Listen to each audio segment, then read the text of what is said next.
اشل نے حکیم صاحب کی بات مان لی۔ وہ تیار ہو کر ماہم کے گھر پہنچی۔ مومنہ اور مریم بی بی بھی تیار ہو چکی تھیں۔ اشل نے ان کو مسکراتے ہوئے دیکھا۔ پاپی کیسی لگ رہی ہوں؟ مومنہ نے جھومتے ہوئے اشل سے پوچھا۔ اشل کے مکھڑے پر جلدی سے مسکان نے قدم رکھے۔ وہ مسکراتے ہوئے بولی، اوسم، تم بھی بہت پیاری لگ رہی ہو۔ مریم بی بی نے اشل سے کہا، آنٹی ماہم کہاں ہے؟ اپنے کمرے میں، اور میں اسے لے کر آتی ہوں۔ اشل نے اپنے لہنگا الفاٹ الف وہ ہیل والی سینڈل پہنے ہوئے کمال مہارت سے سیڑھیاں چڑھنے لگی۔ اشل بغیر دستک کے ماہم کے کمرے میں داخل ہو گئی۔ وہ نو، تم ابھی تک ریڈی نہیں ہوئی؟ اشل نے ماہم کو دیکھتے ہی کہہ دیا تھا، میری طبیعت ٹھیک نہیں۔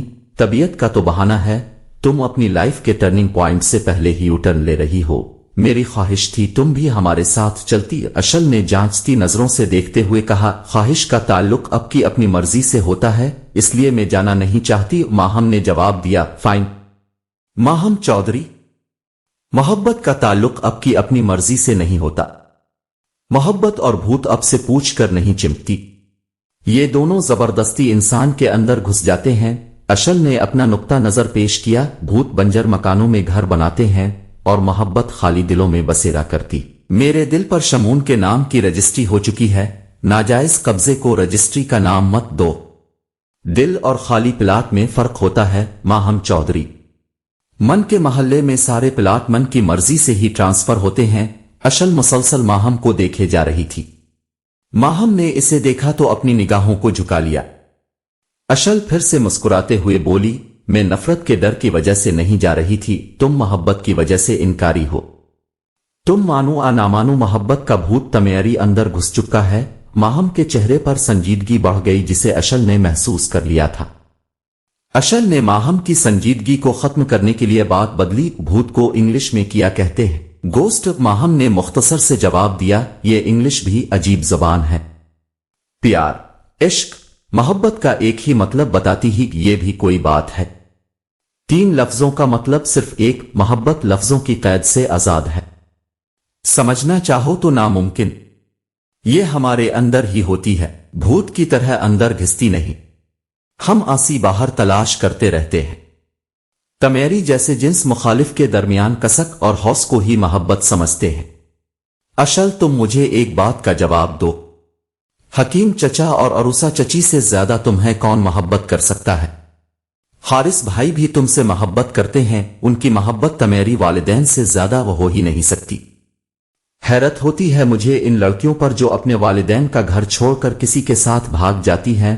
ماہم نے سنجیدگی سے جواب دیا، نائس، ویری نائس، محبت پر دو تو فرسٹ پرائز تمہیں ہی ملے گا۔ تم صرف اتنا بتاؤ تم ہمارے ساتھ چل رہی ہو کہ نہیں؟ اشل نے پوچھا۔ نہیں، ماہم نے خشک لہجے میں جواب دیا، اوکے بائے۔ اشل زور سے کمرے کا دروازہ بند کرتے ہوئے غصے سے چلی گئی۔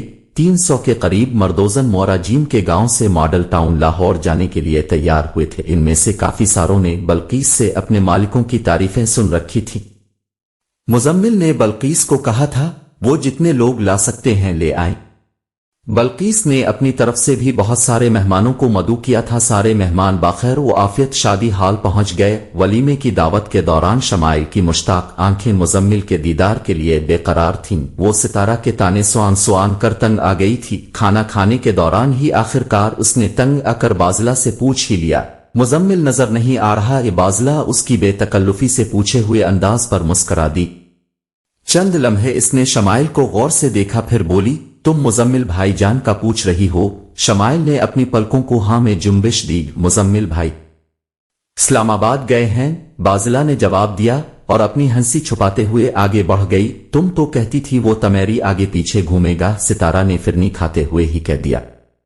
شمائل نے کھا جانے والی نظروں سے ستارہ کو گھوری ڈالی جو میٹھا کھاتے ہوئے بھی کڑوی باتیں کر رہی تھی۔ اشل خود جا کر ممتاز بیگم سے ملی اور اپنا تعارف کروایا۔